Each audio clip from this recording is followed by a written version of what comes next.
So Suzanne and talking are about to deliver some peak Sky early morning Sky News. A group called the Motherhood Group, which is black mothers in England, presumably. I don't know, is it all of Britain, but it's England. Have produced a report showing that apparently black mothers are twice as likely to experience a traumatic experience of birth as white women. And I would have thought all experiences of birth were to a fairly large extent probably traumatic. But anyway, I haven't watched this particular bit here, but I have been up for the last 2 hours, and I saw the piece earlier where they were talking to one of the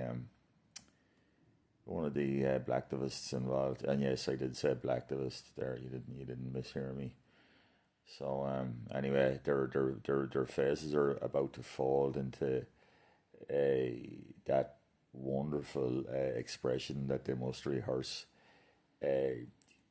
Dignified silence, the face, a dignified moo of this is the most profoundly important thing I've ever heard, and also somehow through a crinkling around the eyes, started communicating, and I can't believe this is happening to you. And yeah, let's see. Black women are more than twice as likely as white women to experience a traumatic birth. I did this right out of the traps. Like, I mean, so there's only black and white women in Britain. Is that correct? Stephanie, Stephanie she's such an old pro. She bless her. She's such a pro. She's after her mustering the look. It's I think she's laying around with a troll there. I think there's almost a mocking exaggeration there. But anyway, so there's only black and white women in Britain, right? Gotcha. The fact the government has labelled an outrage. It's an outrage, no less. Well, let's get into the meat of it and see what the outrage is. Well, it is happening. Sky News has spoken to 3 mothers who told of their harrowing experience. Yeah, they talked about inadequate pain relief, lack of compassion, and long-term trauma, and it's right. Well, the lack of pain relief could probably be investigated as because there's a metric around it. There would have been, they would have had their physician or their caregivers would have probably had a prescribed amount or a guideline or a parameter to work within regarding pain relief. But the other 2 metrics, I'm highly dubious that there's any meaningful figure could be put on any of that. Actually, Shimon from Powell, who's conducted those interviews. We can talk to her now. Shimon, tell us a little bit more about what these women have told you. No, Stephanie, you spoke across talking there, by the way. Did you hear the way he could barely get a word in edgeways? Will you check your privilege? Do better, Stephanie, do better. Good morning. Yeah, well, I think that harrowing is the right word to use, actually. Some of the... I'm sorry to be boring here, but I just finished reading Praetorian of Darn in the Horse Heresy series, and the Alpha Legion actually their subterfuge and sabotage and attack on Terra and the solar system was actually described as a harrowing. And anyway, all right, I shouldn't have gone there and started talking about that. I'm sorry, keep going. Stories were quite shocking. One of the women spoke about being told to shut up when she was screaming out in pain during labour. Right, not that there's any way any of this can be verified, but I'm just going to throw it out here that sometimes care of certain people can be exhausting, and I'll just leave it at that. Where all of the women spoke about being ignored or being dismissed. And of course, Sky News has heard from so many different women from all different backgrounds who have shared their traumatic birthing experiences. Yeah, I presume though that they all had black skin though. She should have specified that, because otherwise she's diluting her point.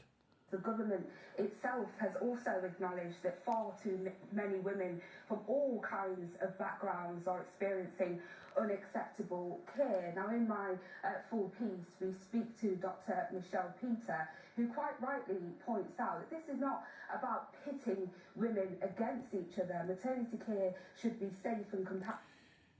It's not about pitting anyone against each other, yet you've framed it from the outset as a black and white issue, literally. White women are favoured, black women are, in this frame, are abused mercilessly. So you're pitting one against another, right?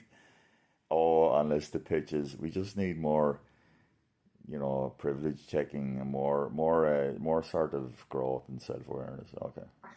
For all women, but it is about acknowledging that for black women.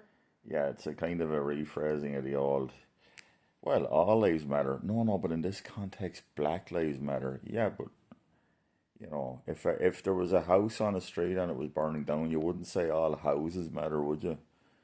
Come on, girl, we've only our shackles to lose.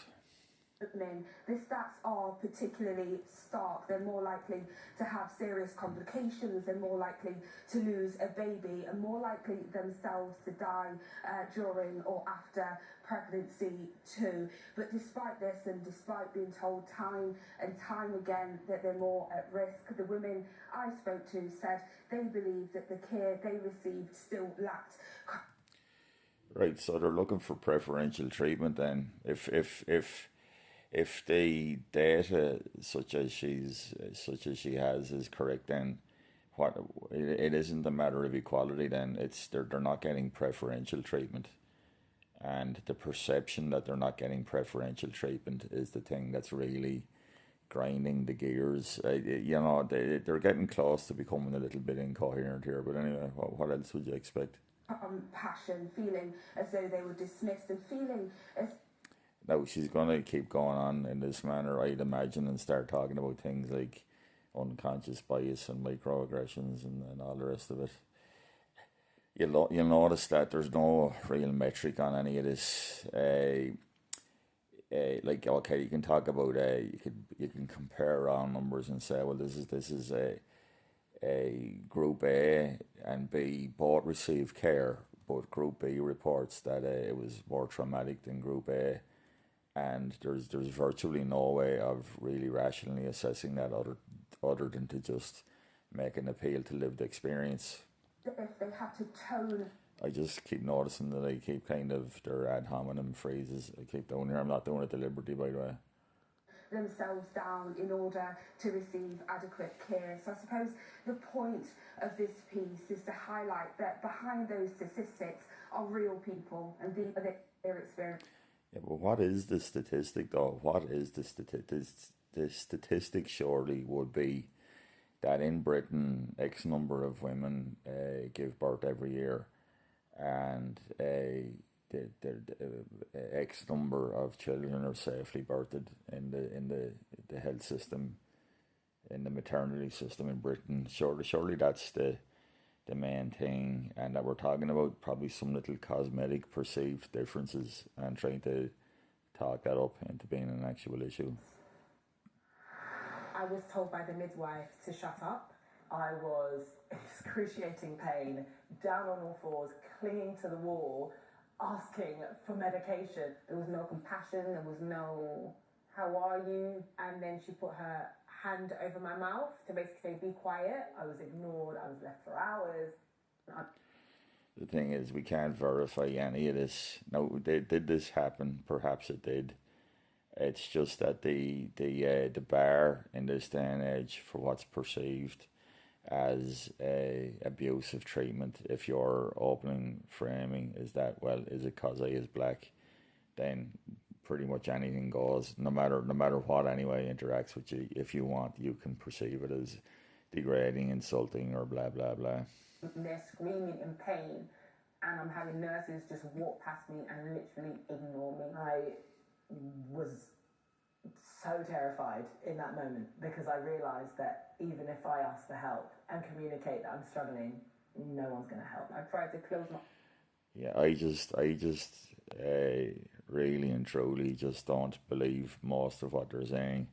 Now, having been in hospitals myself with family members and being in hospital myself, I do understand that the nursing and doctor staff, it can appear like they're ignoring you sometimes because they're busy with some other thing. They've another thing that they're dealing with, and that if you're in discomfort, it can appear like you're being ignored.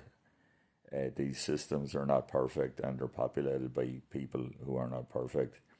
But I do not, absolutely do not accept that someone was in an extremity of pain, and people were literally staring at them, all but saying, fuck you, I'm not helping you because you're black. I just, no sale. My curtain, and the only thing she had to say was, you have to keep your curtain open. There was no, are you okay? Why are you crying? Are you in pain? Nothing like that whatsoever. It was very cold, and it was very dismissive environment. I was met with aggression, sadly. So yeah, it felt really sad for me, and disheartening. Am I going to come back to my children? You know, is my husband going to have to raise the children by themselves? These are the thoughts that I had, and No, I'm not going there. No, I'm not. As soon as I find out I'm pregnant, I have these thoughts. Am I going to come home to my children? Yeah, brilliant, vital reporting, Shimon. Brilliant, vital reporting. Oh, talking. What are we going to do with you? What are we going to do with you? Anyway, we're at almost 12 minutes here, and I know it's all boring and stupid, but it just, I don't know if anyone was looking at the tape banner running along the bottom there, but they're giving us we know the Russians poisoned Navalny. Yeah, of course we know the Russians poisoned Navalny. That's the kind of thing that in that vastly different political structure they do sometimes. They're not to be messed with. But you're trying to bring it up like it's this new revelation of reportage. And that's nothing to do with the fact that NATO were doing a bit of saber rattling during the week, and you have to keep making out like there's, you know, the Russian threat. Anyway, it's all tedious, almost beyond endurance. So, Stephanie, I'm telling you now, the look on your face there, I think you're signaling to us, I think this is all a load of bollocks. Look over at your co-host talking there. He's somber, right? He is somber, and he's taking the whole thing super serious. Okay, but you look like the sky is about to fall in, and existence as we know it is about to end. So I think you're doing it deliberately. I think you're vibing. God, I can't wait till Rupert Law gets in power and we don't have to talk about this shite anymore. Yeah, thanks for listening. 13 minutes, 20. Oh, jeez, that's far too long. My apologies.